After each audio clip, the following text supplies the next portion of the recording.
আইসিসির হট চেয়ারে বসতে চলেছেন ভারতীয় ক্রিকেট বোর্ড সেক্রেটারি জয় শাহ। নভেম্বরে বিশ্ব ক্রিকেটের মোড়ল হবেন তিনি।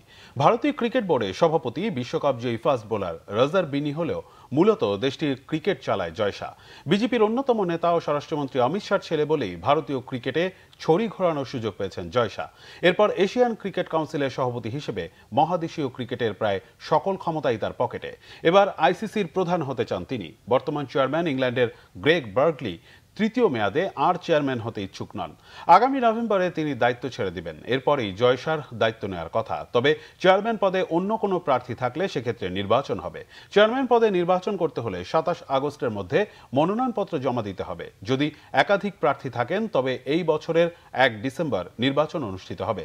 আইসিসির পরিচালকদের ভোটে চেয়ারম্যান নির্বাচিত হন। সেক্ষেত্রে ১৬ জন পরিচালকের ভোটে ৯ জনের অর্থাৎ ৫১% সমর্থন লাগবে। ভোটাভুটি হলেও নির্বাচনে জয় শাহর বিজয়ের সম্ভাবনা অনেক বেশি। আইসিসিতে ভারতীয় ক্রিকেট বোর্ডের প্রভাবের সাথে ইংল্যান্ড ও অস্ট্রেলিয়া ক্রিকেট বোর্ডের সমর্থন জয় শাহকে এগিয়ে রেখেছে। পঞ্চম ভারতীয় হিসেবে আইসিসির প্রধান হতে যাচ্ছেন জয় শাহ। এর আগে জগমোহন ডালমিয়া, শরদ পাওয়ার, এন শ্রীনিবাসন ও শশাঙ্ক মনোহর আইসিসির প্রধানের দায়িত্ব পালন করেছেন।